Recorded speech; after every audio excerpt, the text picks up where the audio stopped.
Simon Earnshaw, welcome to the ITA College Tennis Coaches Podcast. That's good to be here, Dave. Well, Thank you for the invite, and hopefully I can provide something that's worthwhile. I have no doubt you will. You've been on my list here for a really long time, and there's so much we're going to get into. I'm not sure I'll get to all my questions, but I'll do my best. So I'm going to bring you back in the day to your days at GCSU. You decided to major in chemistry. I don't see that on a lot of coaches' profiles. So what was the career plan when you were majoring in chemistry? So I grew up in the UK, and the UK you take 10, at least it was 10 when I did them, GCSEs. And after your GCSEs that you finish when you're 16, you have to go, or at least then you had to go to 3 subjects. So I was down to maths, physics, and chemistry. Wow, you were smart. Well, no. It just was, who knows? I was definitely disappointed my parents with my direction ultimately, not being on the academic side. But so I was down to 3 coming into Georgia College, and physics just got wild at a certain point to where I actually thought I would have done physics going into my A-levels, but that lasted about a year. So it was maths or chemistry, and I'd taken some math and chemistry classes. Computer science might have been an option, but it was so early then that it was, I don't know, it was like you're having to make your own computers. And I'd fiddle around with programming, and that'd just drive you nuts. So, I guess we had more not inspiring, but engaging professors in chemistry at Georgia College. Mm-hmm. And maybe the path of least resistance for me at that point, even though that's a bit of an oxymoron.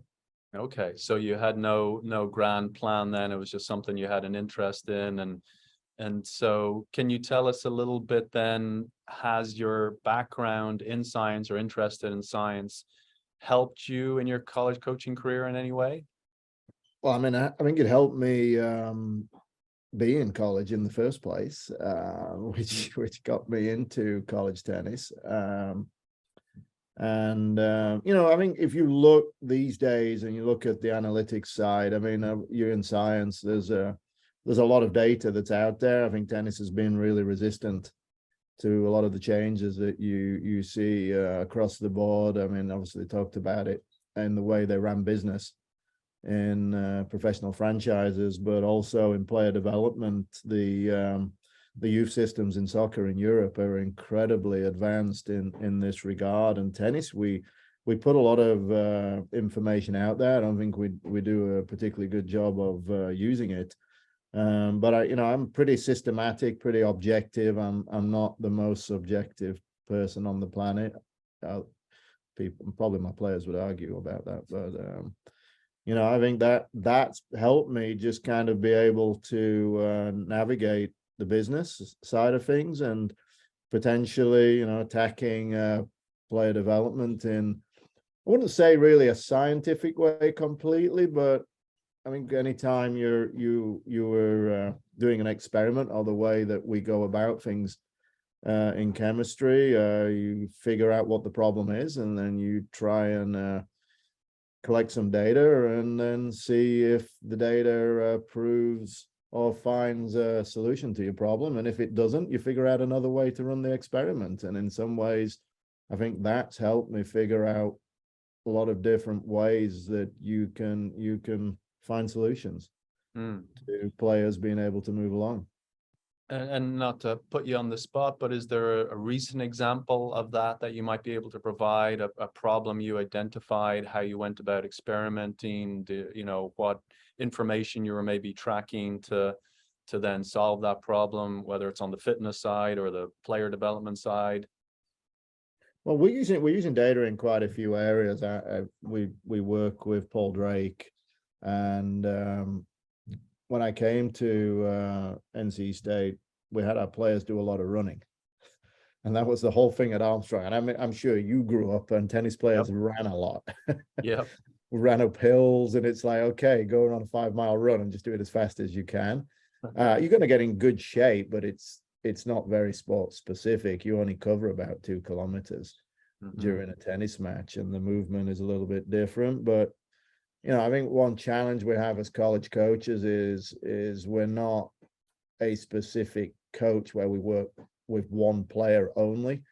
We're trying to offer service to 8 to potentially up to 12 players, and how can we make it custom for them in a way that it's not generic. And I think when you're able to use data and you're able to use people from outside entities, you can really get into the weeds there.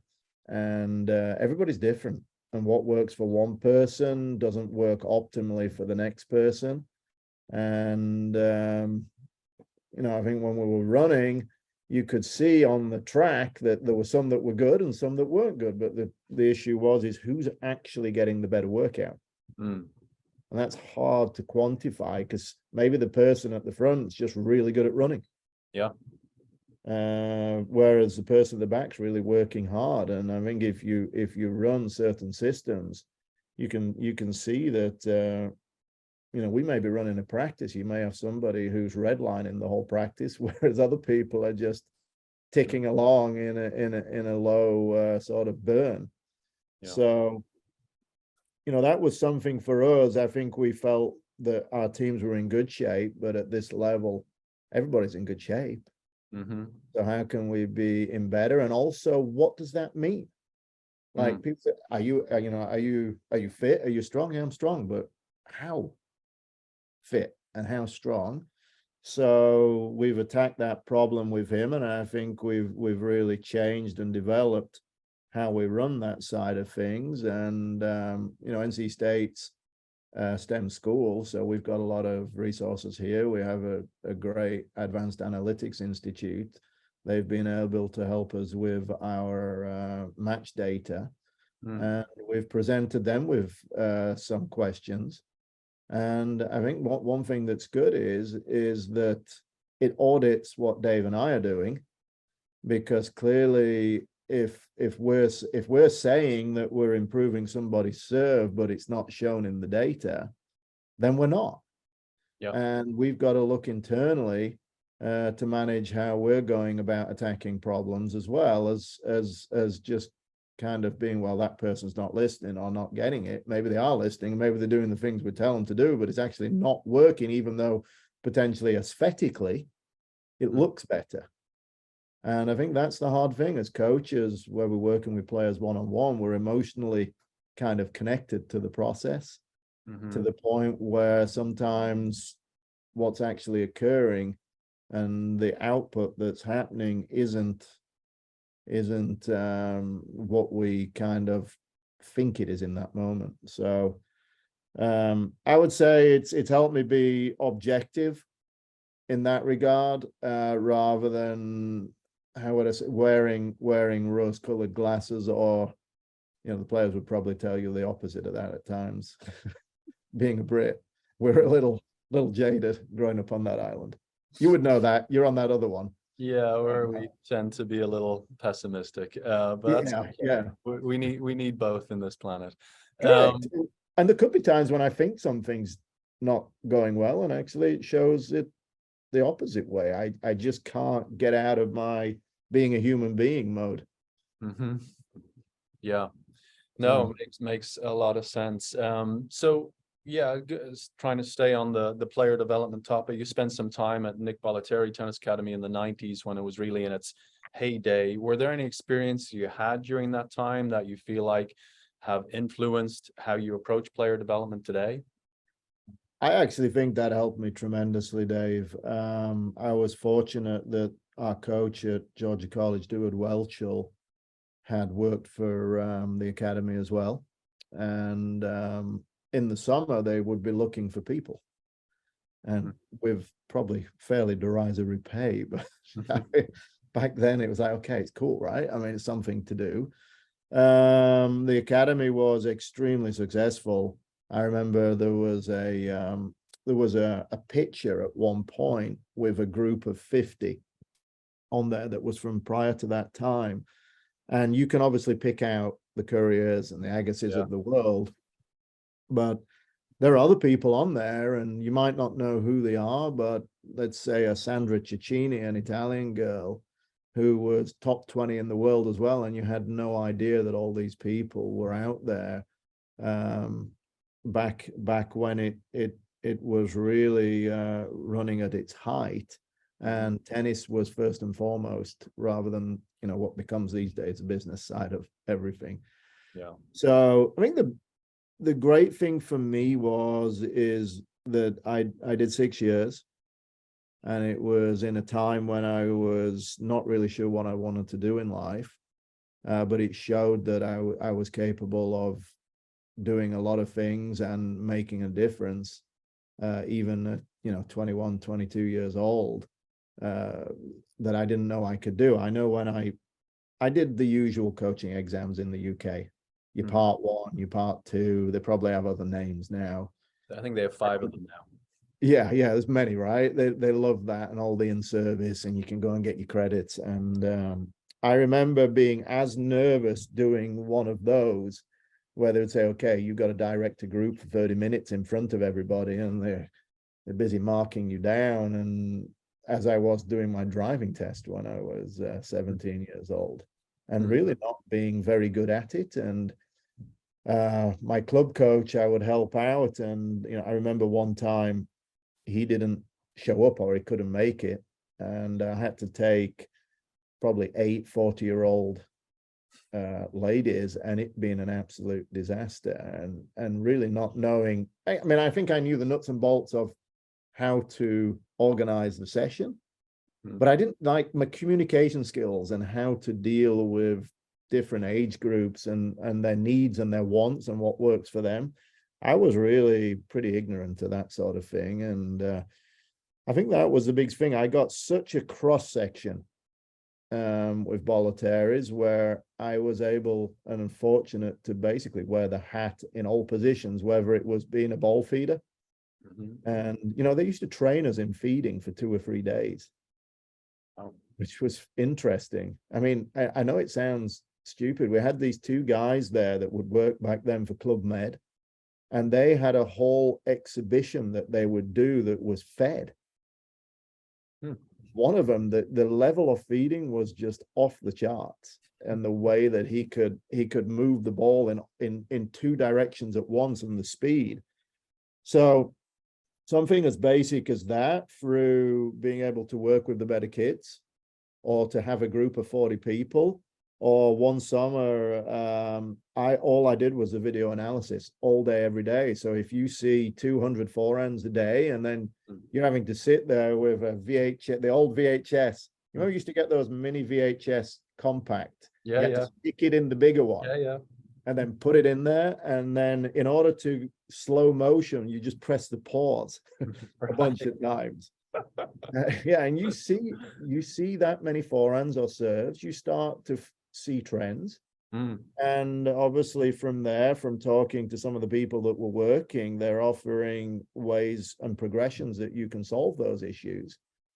And I think it was tremendously helpful in a way that you don't always get if you just transition straight from playing into coaching. That I got a vast amount of information very, very quickly, and I was held to a level of expectation or a standard that really meant that I was challenged. And I had to, I mean, it would get to the point where Jimmy Bollettieri, Nick's son, I was working just kind of beneath him. And if he couldn't do a presentation for the kids that we would do in the afternoons sometimes for an hour, I'd have to stand up there in front of them at 5 minutes notice and talk. Wow. And obviously butchered it a few times. You like the stand-up comedian who just can't get a rise. But I think just things like that, and it helps with your confidence that if you aren't right every time, that you just try and be better next time and make a better decision. I think as long as you have the right intent, or you're not deliberately being misleading, that your competency gets better. And I think you almost can develop a persona, because I'm not, strangely enough, and David will argue with this, I'm not a super outgoing person. But so standing in front of people was my worst nightmare. Right. particularly back then, having 8 housewives, let's call them, Mm-hmm. and giving me a hard time. That was rough. And I think you just learn, and then the better you get at it, you're able to go with the flow Mm-hmm. and do it. And I think I did the best with teenagers who were playing at a reasonable level. I was more motivated by that, and so I ended up kind of being in that area. And that's where, well, college tennis, from a standpoint of not being from the US Mm-hmm. and moving in a direction that was the most interesting to me, became kind of the route into college coaching. Okay, well, let's get into that a little bit then. So you in 1998, you were hired as the assistant men's and women's coach at Armstrong Atlantic. Then a year later, you're named the head coach, and you can talk a little bit about that. But then you literally spend the next 16 years, I believe it's 16, dominating Division II tennis. You win 6 championships on the women's side, 3 on the men's side. You post just ridiculous winning percentage numbers. You're setting streaks all over the place.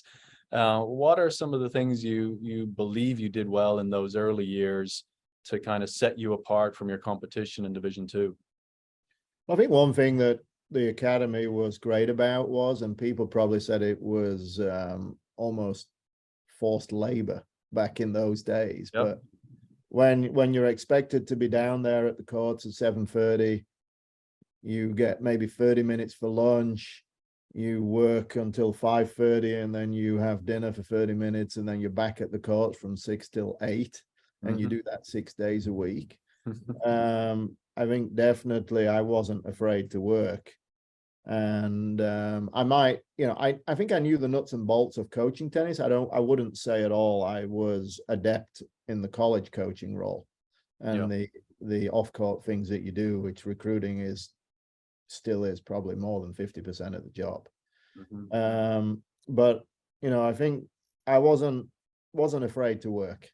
So if I had to stand out there from 8 in the morning until 8 in the evening and do the individuals back to back to back, and then rather than running both practices at the same time, we ran them as 2 teams Yeah. at Armstrong so that one team wouldn't get less attention than the other. I think, for lack of a better word, that helped me. I think you're very generous in your stats there, but I wasn't the best at the beginning.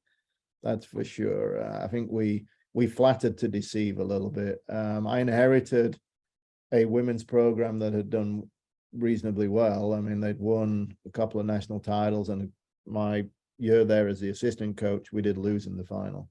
Mhm.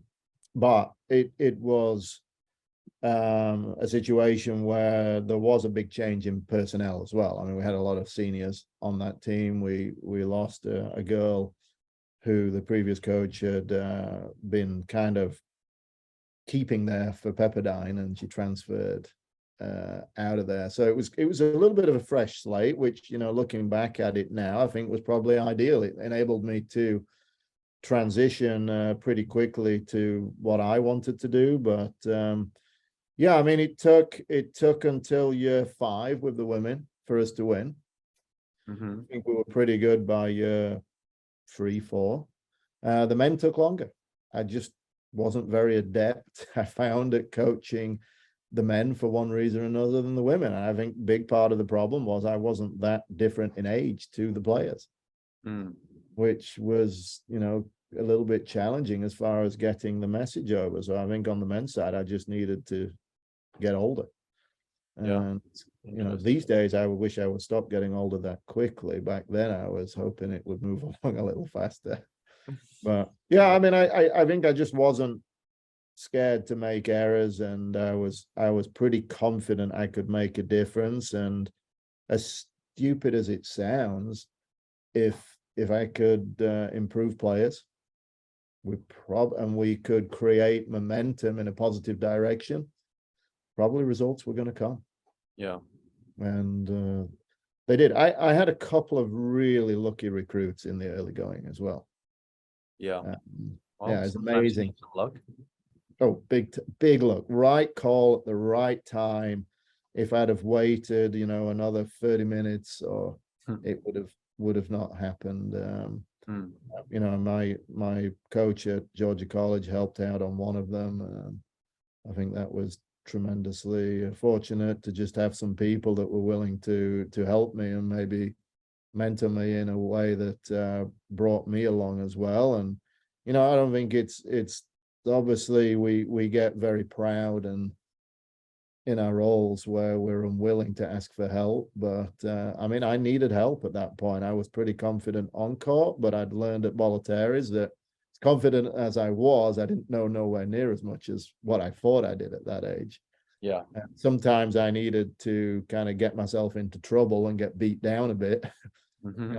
I remember in my first year at Bollettieri's, I'd progressed quite quickly, and then I probably got a little ahead of myself, and I got kicked all the way down to the bottom courts again. Okay. I didn't feel too good about it, but yeah, I mean, you got to be willing to ask, right? Yeah. And And then so, listen and try. yeah. And Simon, so what you said you had that experience at Nick Bollettieri Academy. You come over to coaching side, you referenced, the off court, the recruiting side of it, and it being a huge part of the job. So how did you figure out that part of the job? Like you said, you got a bit lucky early on, you asked for help, but how else did you start figuring out that space? Because again, we have a lot of young coaches that come in to this profession and believe they're just going to be on the court coaching teams and developing culture and things like that, and don't realize just how important the recruiting side of it is. So how did you figure it out, and how did you develop your skills in that area of the job? So I actually think it potentially right now, Dave, is a little bit more difficult, even though we have all the Yeah. information and we can communicate much more freely with recruits. Back then, I mean, probably show my age right now, but the internet wasn't as developed. No. No, and we definitely didn't have this thing. No. Uh, no, I had maybe a flip phone or a little Nokia kind of whatever that I The could play brick. snake. Yeah, the brick. Yeah, I could play Snake on it. um, I think I basically started cold calling people. If I could go to a federation's website and if I could call somebody, and I mean, obviously you don't like telemarketing, but if I at least through my time at Bollettieri's, I could reference some people that were connected, and I Mhm. could get somebody into a conversation. Maybe that would lead to 5 more numbers that I could call regionally in a different place. And obviously, it's low yield type networking, but it doesn't take but one person. Yeah. And there were quite a few recruiting companies that were starting up around that time. And okay, you might not again receive a recruit or what you want at that point in time, but if you're willing to make a lot of phone calls and have conversations that aren't just transactional, um, I definitely probably talk too much, but maybe that wasn't a bad thing. Hmm. Uh, ultimately, you just got to develop some relationships, and maybe eventually what goes around comes around, or and you speak to a lot of recruits and their families, and you may not ultimately have them come to play for you, but if you approach it in an honest way and a genuine way, and you don't get too high with it, and you don't like push them away when they turn you down, somehow what goes around comes around. And I think maybe it took 3, 4, 5 years, and we got to the point there at Armstrong where it felt like players, and I mean, we did have a bit of a niche, right? I mean, if sometimes, I mean, and we did have a lot of players that were eligible in Division 1, but we kind of became the go-to if there was something that was a little bit off as well.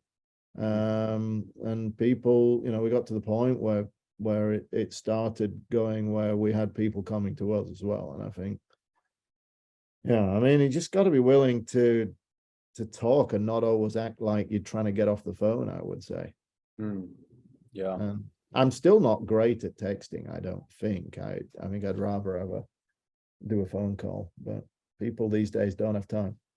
Well, that's the thing. I mean, as the world is changing, but there's probably reluctance again from this next generation of coaches that coming through. Um, I even see with with my kids, my 17-year-old, yeah, everything's text-based, and there's not a lot of time on the call. I mean, even as kids, you and I, right, we're calling our friends and we've got to say, hey, Mrs. Earnshaw, can I speak to Simon? And have those conversations with adults, and it's something that I fear this next generation.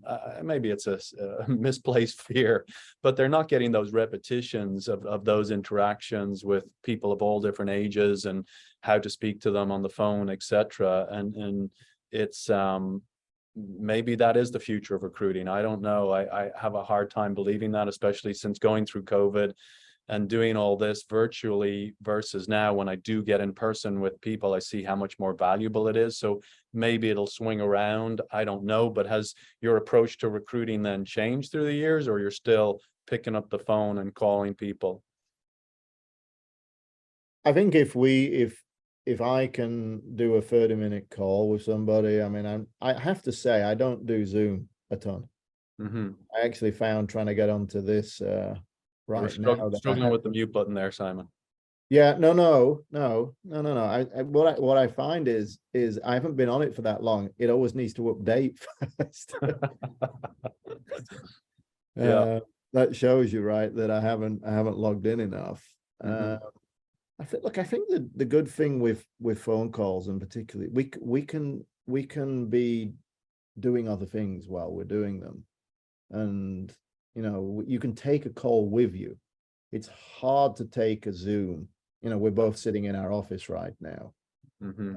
with me. So whether I'm in the car or I'm just walking around, there's a portability with it that I think helps. And I don't know about you, but I have a hard time walking and texting at the same time. Yeah, I don't advise it. No, I mean, you're obviously driving, you're not going to be doing that, but you're walking along and all of a sudden you find you stood still and somebody's walked into you, or you walk into them, right? Or you fall off the curb. But you can, you could text for an hour or two with somebody and within 10 minutes Yeah, have the same result in a quick call. right. And if something comes up in that call as you're discussing it, you could even be maybe even further down the road. Mm. So yeah, I don't know whether people are scared. I used to be scared of the phone because back in the day, you never knew who was calling you. So yeah, my parents used to have a standard phrase that if I answered the phone, I had to say, like, this is the Earnshaw residence 68381. And what the number was and how can I help you and be of assistance. Now you know who it is for the most Right. part, so you can decide whether you answer or not. I was always told you had to answer, Yeah. and some Yeah. people probably say I'm full of it now for that because I don't always answer. But Yeah. Okay. Well, yeah, I want to continue your college journey here. I mean, for many years, it definitely appeared to me and other people in the industry you were not receiving the type of recognition you deserved for all your success at Armstrong. I know you were applying for a number of Division 1 head coaching jobs, but seemed to keep getting turned away. Why do you believe that was the case, Simon? well, I mean, I think I still am. I'm an outsider, right? First of all, I didn't grow up in this country, so I wasn't playing junior tennis with a lot of the people that are involved in our industry, and in some ways rightfully so, right? I mean, I'm not even though I've lived more of my life, I wasn't at that point in time American, and I think that the Americans should get some benefit from people like me. So yeah, I wasn't maybe connected as much as other people for sure. And obviously, I wasn't in Division 1. I mean, there's many schools outside of Division 1. But when it comes down to the people who are making the hires, there's even though there are as many coaches potentially in Division 2 or Division 3 as there are in Division 1, the number of administrators in Division 1 versus the number of administrators in Division 2 and 3 is extremely slanted in one direction. And so how was I going to meet or be able to navigate people in that area when I just had no way in? And obviously most of them didn't play tennis. They're involved in other sports, and so yeah, I mean, it just wasn't obvious for the most part who I was, what I was, and what I would mean in something that was relatively misunderstood. And if people couldn't see it with their own eyes, they weren't going to believe it. And ultimately, I don't think that the people making the hire wanted to hire somebody from a school that they didn't know where it was or what it was. I mean, we knew it in the industry, but they wouldn't know. It just doesn't look very splashy for the most part. And so, yeah, I mean, the winning got me in the running, but I don't think I was ever the person who was so I think a good way of looking at it would be that I would get a lot of interviews, but I think coming into the interviews, I was never the person that the administrator was thinking they were going to offer the job to. And I think there was a little bit of luck as well, Dave. I never was involved in one where the person that was made the first offer turned it down. I think a lot of coaches would agree that they got the job after somebody else decided not to take it. And I did turn a few down as well, which I was told vehemently by some other people that I shouldn't be doing, because I didn't want to get that hat or be seen as the person who was just being involved for their own benefit. It was difficult. I mean, I had some extremely frustrating summers where it just felt like you're in this constant disruption of waiting on men's or women's tennis hires to be made. And those processes aren't like the football hires where we'll see that right the week after Thanksgiving, they're going to go on in hours. And they'll all get laid off, and then they'll all be hired again in the same week. So it was pretty unsettling. I mean, I got to the point, I think I probably was rubbish at the interviews. In a few of them, I'm pretty sure I came across as being pretty arrogant. Some of that. You're English. Yes, we know everything.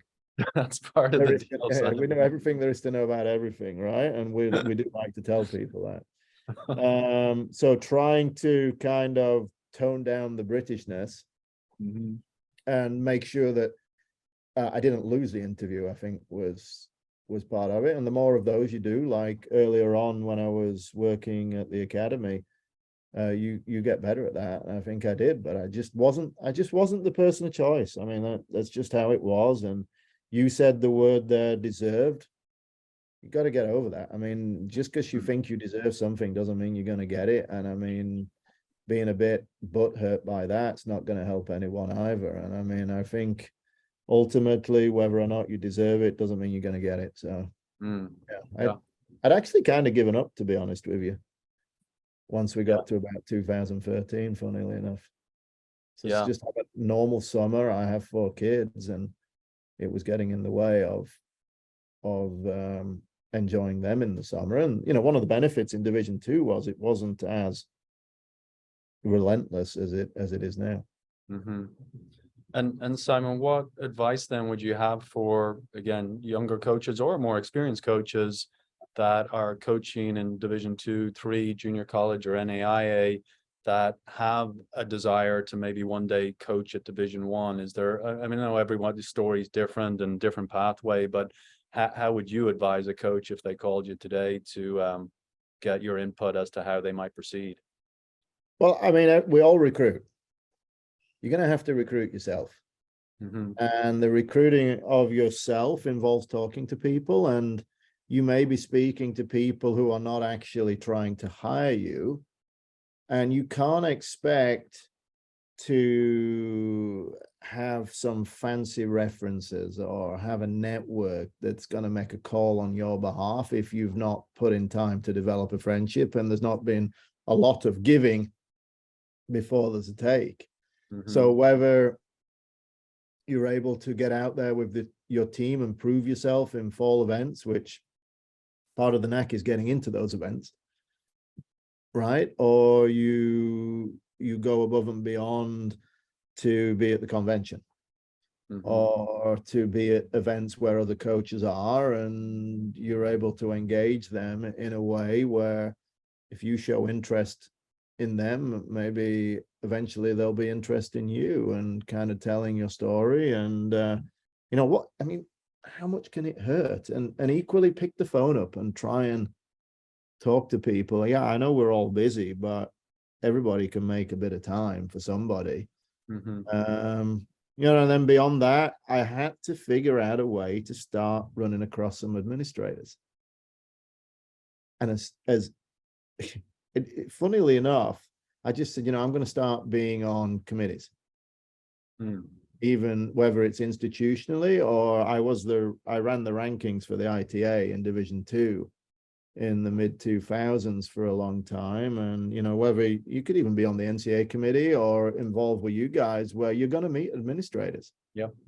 And in those type of settings, there may be opportunities where you can talk to them a little bit less informally. And yeah, it's no guarantee and nothing's going to happen overnight, but ultimately I met enough people and was able to sustain some relationships for, you know, in many ways, it could have been a little bit blind or a little bit overly hopeful, but funnily enough, in 2014, what went around came around for me, and I was the person of choice at NC State.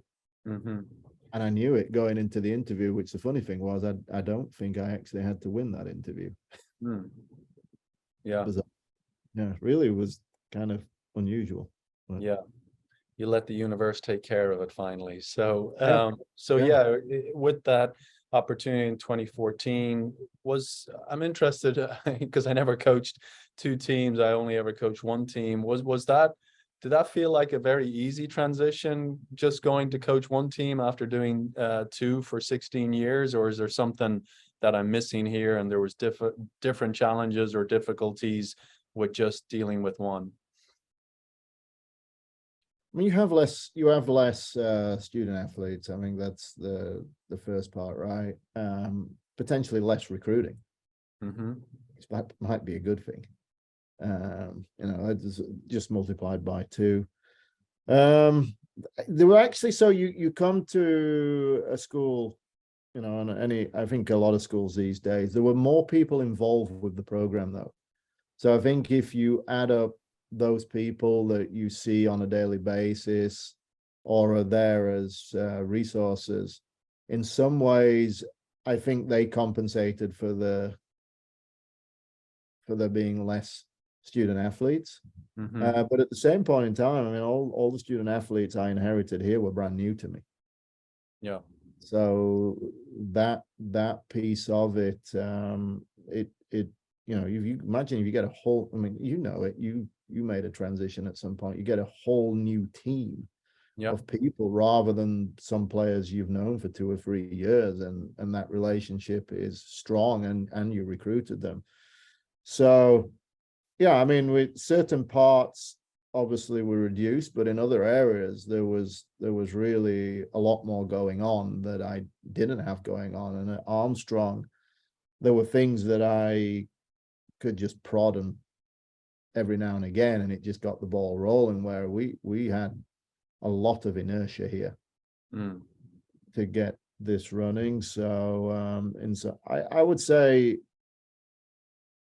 yeah, I mean, I think it actually felt a little bit more weighty here. Like there was, yeah, I went from 2 teams to 1, but there was almost much more to the job in the state that it was in. So it was definitely a little bit overwhelming. I remember being on campus the first 2 to 3 months and wondering if I could actually manage this, to be honest with you. Yeah, there's a lot more pieces to the job, I would say, here. Yeah. And it was really simple at Armstrong. I mean, it was just tennis. Yeah. That's what we boiled it down to, and you were kind of left alone and you just manage it. And if you win, fair enough. If you don't, okay. Whatever. Yeah.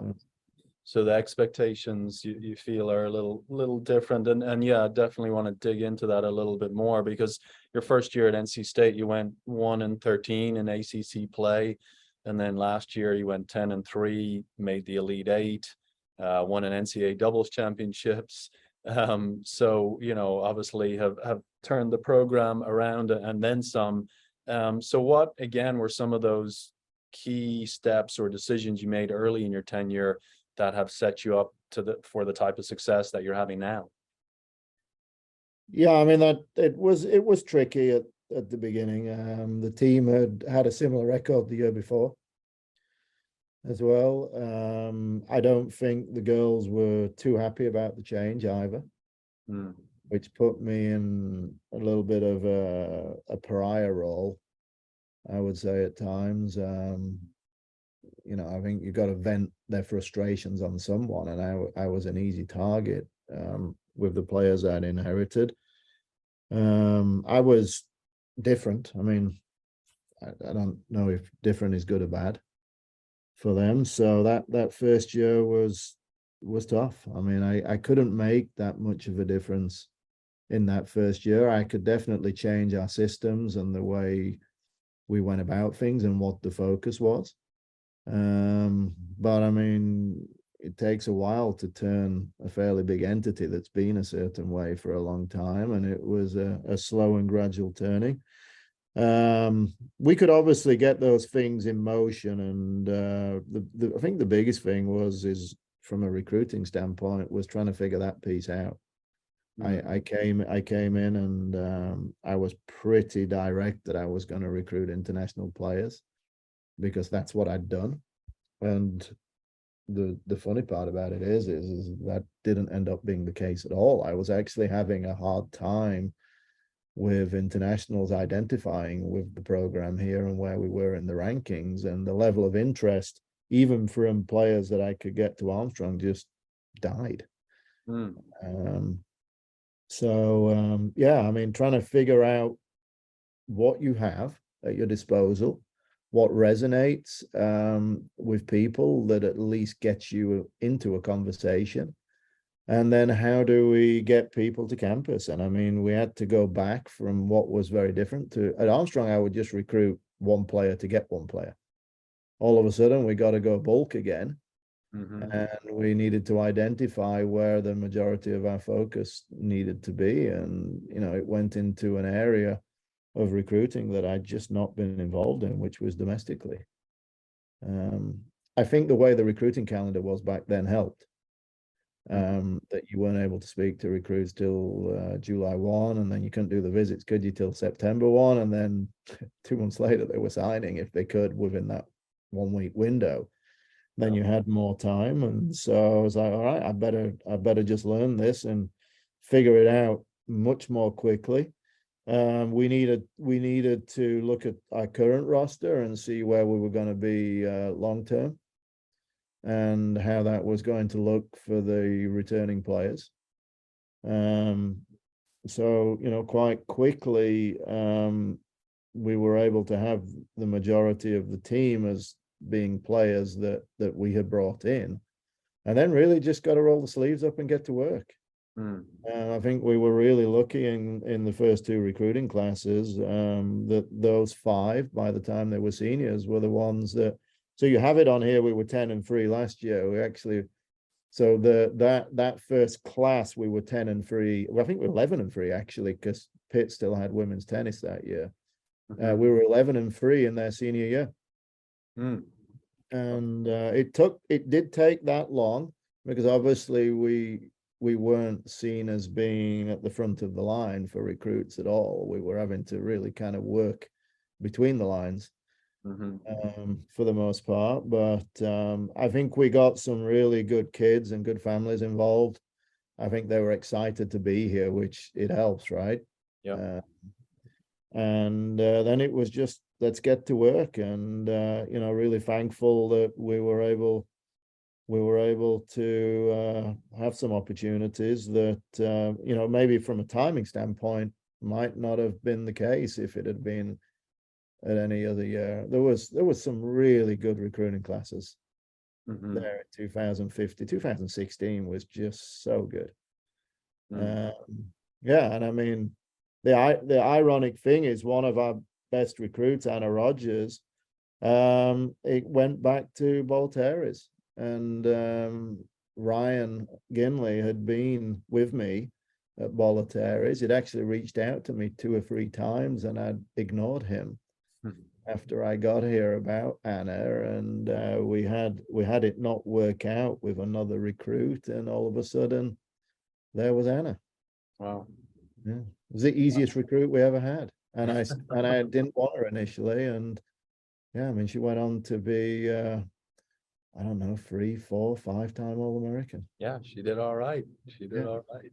yeah. So yeah, Simon, with that then, with the recruiting, I mean, you talked about identifying good kids, good families that were excited to play. Was there anything within their game style, movement? I mean, what were some of the other things that you were looking for that caught your eye to tell you this might be a slightly underdeveloped player? Like this player, like an Anna Rogers, like I said, initially it didn't work out. So that's on you. But what were some of those ticks that tipped you off that this player still has a ways to go here, and in the next couple of years they're going to be a player?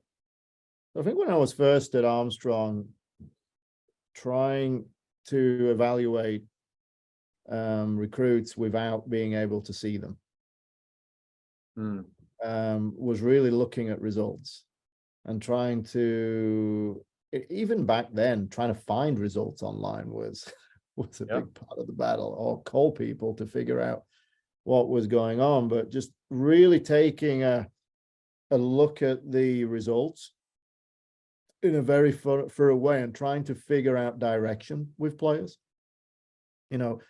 Are they trending upward? Are they flat, or are they going down?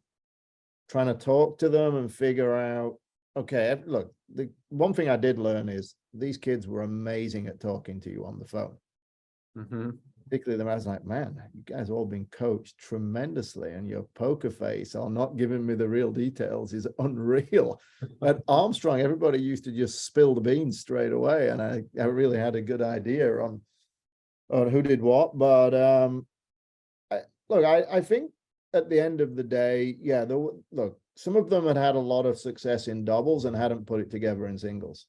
Mm-hmm. So we looked at that as a positive. In Division 2, the doubles was 3 points. We had a system that we were running in doubles, and doubles was really important to us. So if we had somebody that at least had a level of familiarity, or we wouldn't get the line where, hey, Simon, yeah, don't rely on me in doubles, but I don't like doubles. I think that felt familiar, Yeah. and it felt like it would be something we could work with. And then in reality, it was results. And I think if people were willing and were up for the fight or the struggle that it was there initially, it just makes things easier, right? And I think you could sense that when we got that first class on campus, everything just became easier.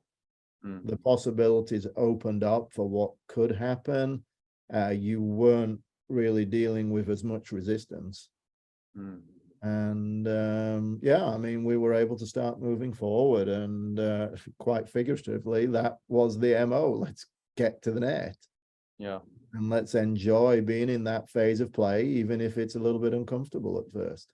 Mm. And yeah, I mean, we started to do well, and we did well didn't do that poorly the first year in doubles either.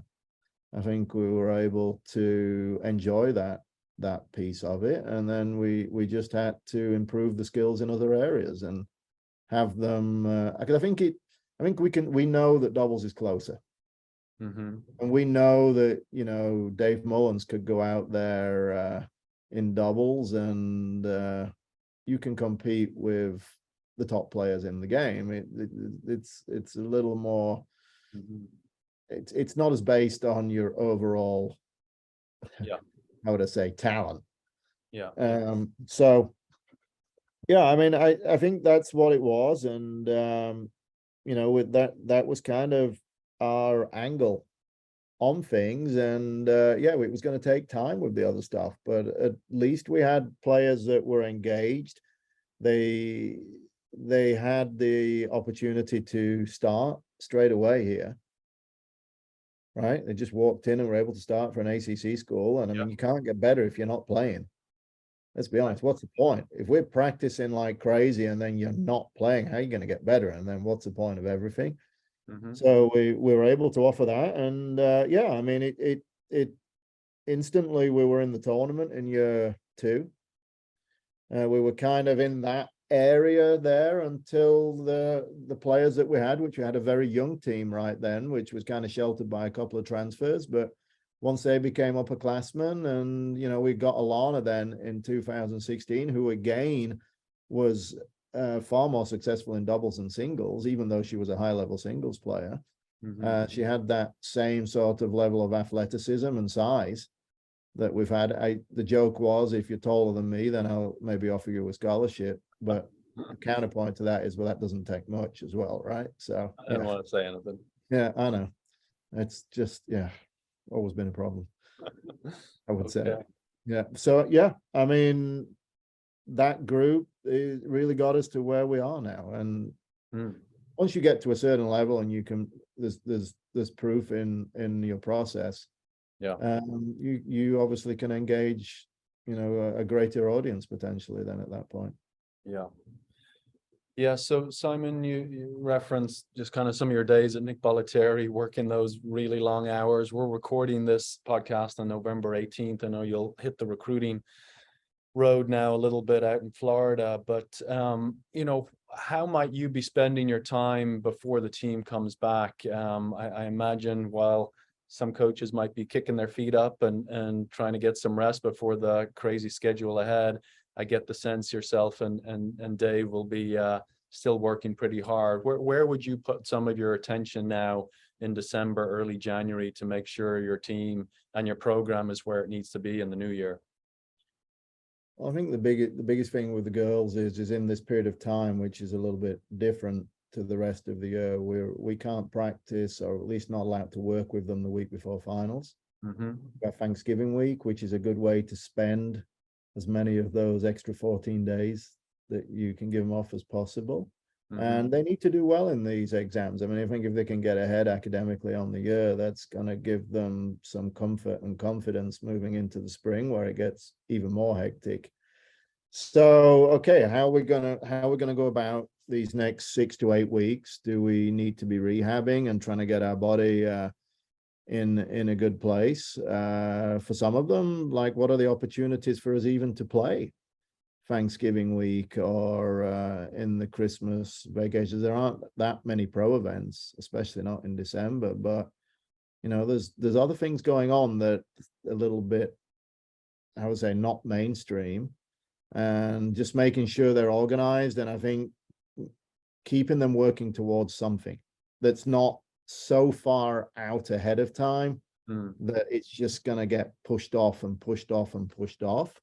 Once we're done with finals, we don't mind working. One thing, when if the players want to be here, and especially once they're not living on campus, they're renting, and they're not going to go home for the whole break because they want to hang out with their friends and do the things that they like to do, and they're a bit more independent. The players are here, and I think one thing that's great about our kids is they do want to work and they like playing tennis. So if you don't have the limitations on hours, at that point. So, like I said, if we have to stand out there all day, we'll do it. And obviously, you want to do it within reason because you don't want to burn them out. But we'll do it in a very structured way. And I think sometimes we can accomplish more in these time periods and really get ahead or make a difference. Most of them come into college where tennis has been 50 or 52 weeks. Yeah. And then all of a sudden it becomes 30 or 52 weeks and they don't really know what to do. And they wonder why they're not making the gains that they were previously. And yeah, I mean, we need to, as coaches, be up for that. And I think if you're a tennis coach and you're not, then that's not how our industry is built. Yeah. Certainly not how these kids got to this point. So we need to provide that conduit, and we need to be ready to work for them, and not just be going through the motions. Or, I mean, heck, we're getting paid during that period of time. I mean, what are we supposed to do? Nothing. Now, if I need to travel or I need to go and do something, I mean, we've done quite a lot of home visits or different things also in that sort of early to mid-December through the holidays part as well. So you have an opportunity to do things that you can't do at another time of year, and hopefully recruiting for the season is done. So you're not, you don't have that imminent stress that you're, where your team's not set yet. Right. I think that part, even though the last year or so it's been a bit of a scramble for us as well, is not as pressing. So it allows you to have a bit more clarity and freedom where, funnily enough, even though the season's right around the corner, I don't think there's as much urgency for things you can't control. So let's do some of the things we can control. Okay, excellent.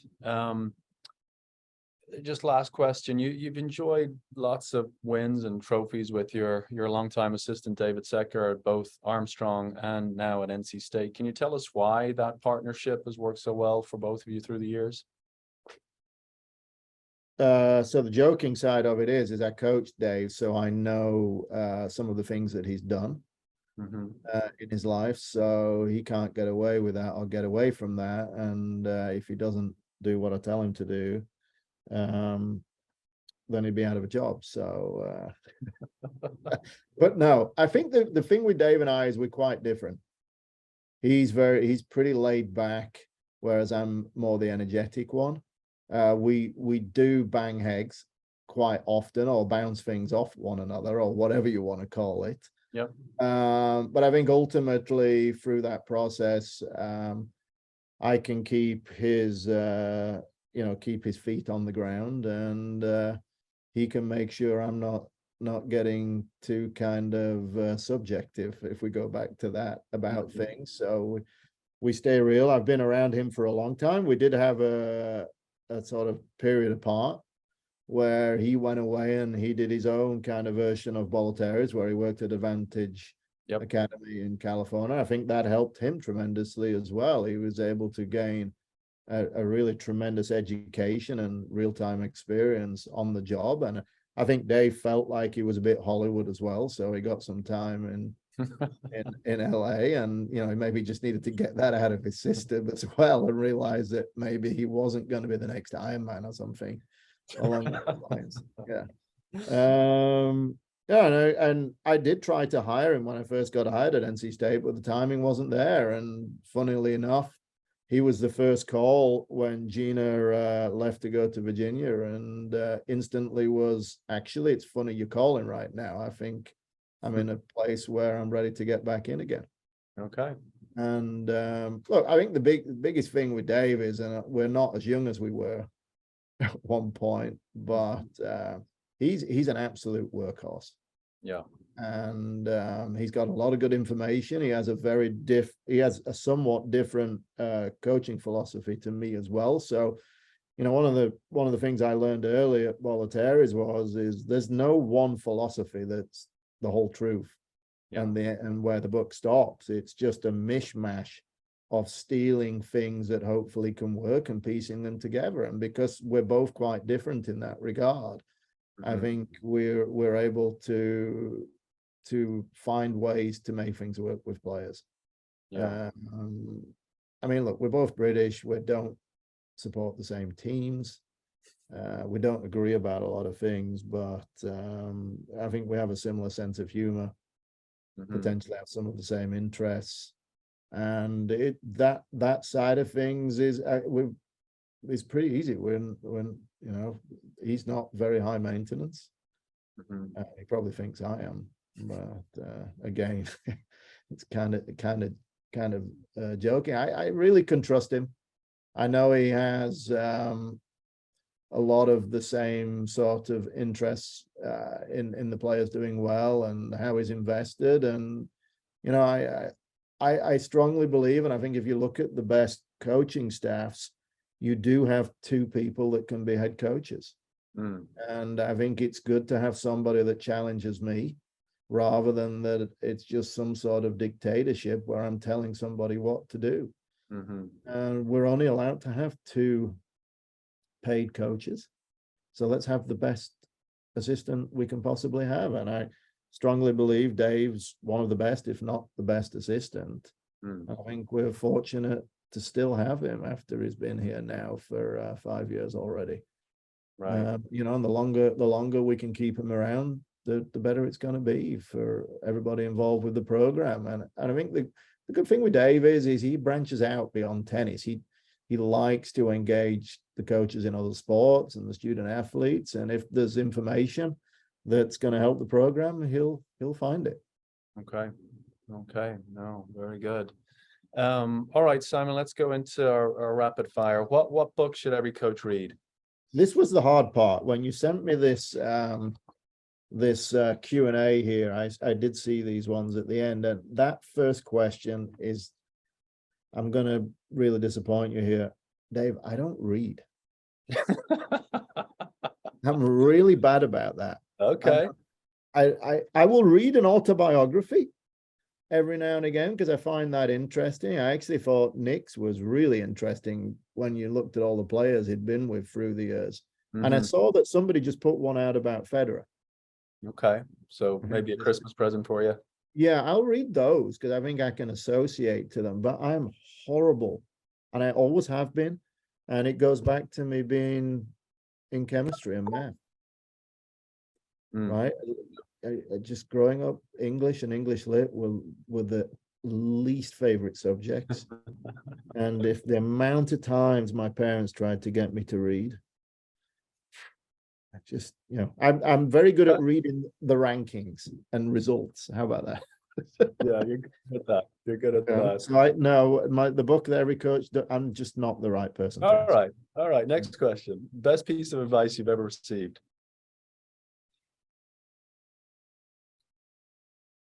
Been a lot. There's been a lot. I would say that there was a situation where I thought I was right, and I probably was right, but the way I delivered the information and in the setting I delivered it in, I was reprimanded for it.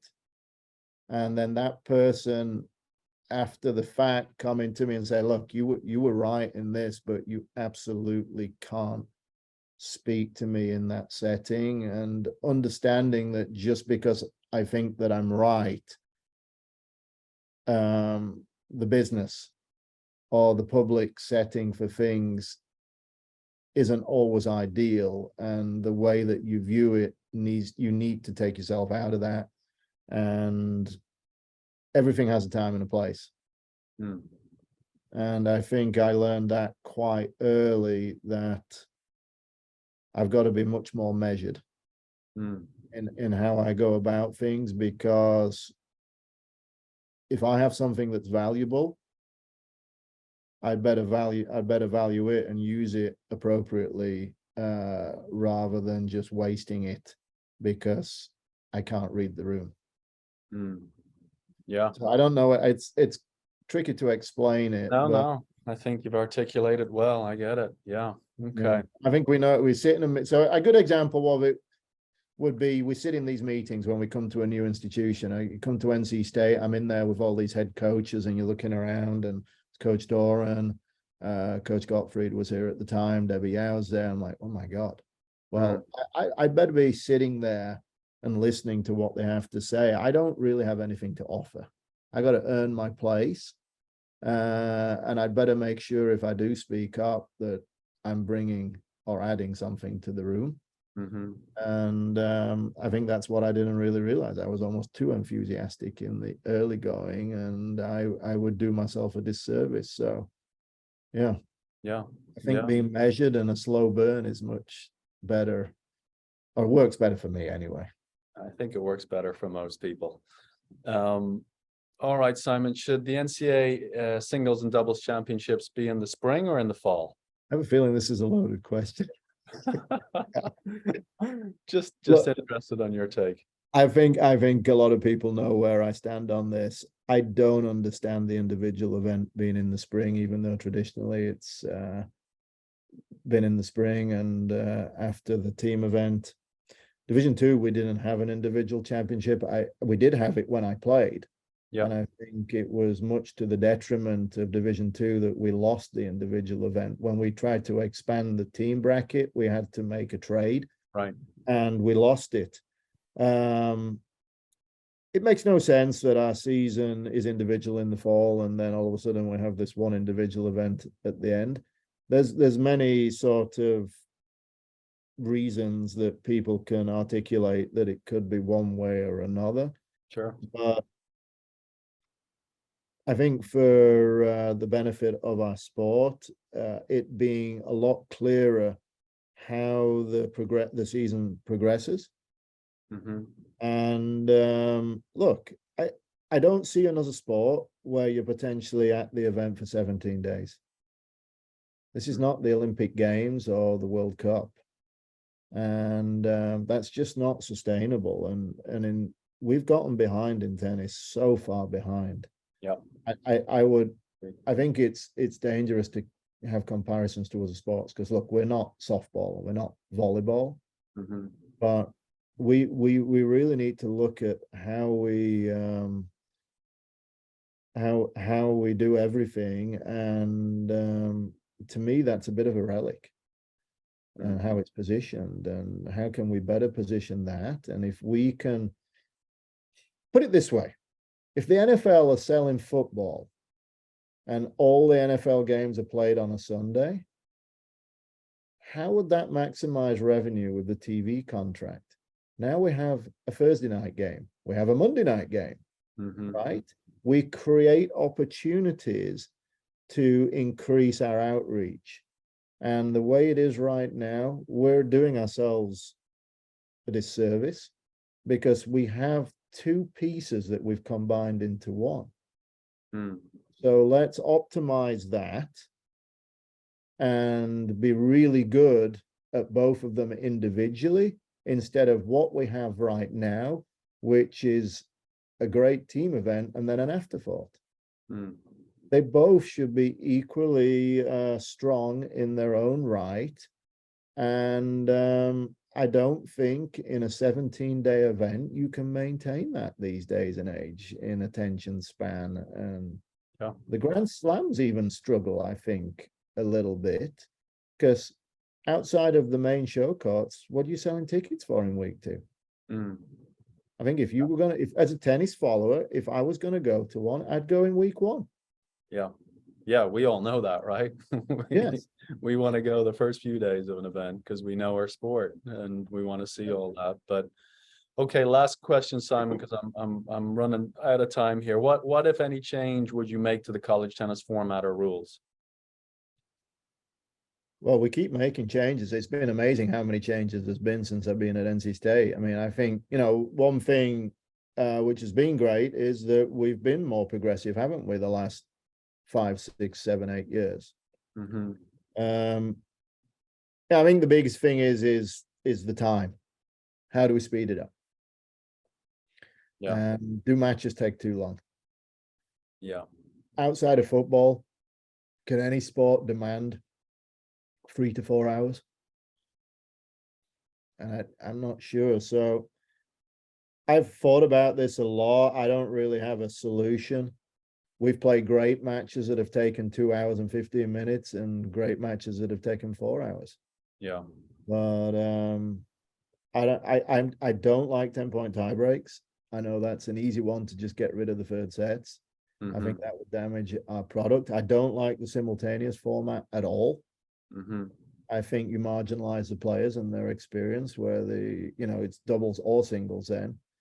But if we could somehow speed it up even more, stop faffing around as much between doubles and singles, and I'm just glad we don't have action replays or looking for targeting like they have in football right now, where it's gotten beyond ridiculous. Yeah. I wouldn't mind a chance to make a substitution in a match. I think that would be kind of fun. Mm-hmm. I'd love to bring in the big server at 5-4 in the third at times, and you could maneuver it around. I think we have a really good product. I think the team event and the team format is fantastic. I think we play when we're supposed to play, Mm-hmm. which, as stupid as it sounds, is fantastic, and I think is a big thing for tennis players. But I think we need a bit more clarity. And I mean, if we could have an individual season and a team season, it would be awesome. I think the players would be able to follow it, or the people that do follow it be able to understand. Even my parents still ask me, Simon, I don't understand what you're doing right now. I know. Yeah, like explain. Like, I don't get it. I'm like, come on, I've been in America for a long time. Like, Yeah. yeah. So potentially, no, I don't even think it's a college tennis format or rules thing for me. I think we've just got to do better in how we market the sport, Mm-hmm. how we explain that to our oversights and get them excited about it. And I think if they're more engaged, there's a lot of talk about going into the community and doing extra things, but you've got a community on campus and you've got people who are paid to work with your program. Mm-hmm. We've got to start with them and get them excited. And obviously, if we have 5 or 6 of those people, like me, cold calling people and trying to get 5 or 6 numbers, it's easy to then grow if those people are out there working for you. So if we can get an army of people and we can somehow market our sport for what it is, which I think the team format is fantastic. Okay. That All would right, be Simon. what and changing the rules. I mean, if we have to change the rules of the format and it helps with that, let's go for it. Let's not just debate it forever. Mm-hmm. Try. Yeah. And if it doesn't work, change it back again. Who cares? Simon, I've really got to run. I'm sorry. This was awesome. Thank you so much for doing this, and excited to get it out to our coaches. All right. Cheers, Dave.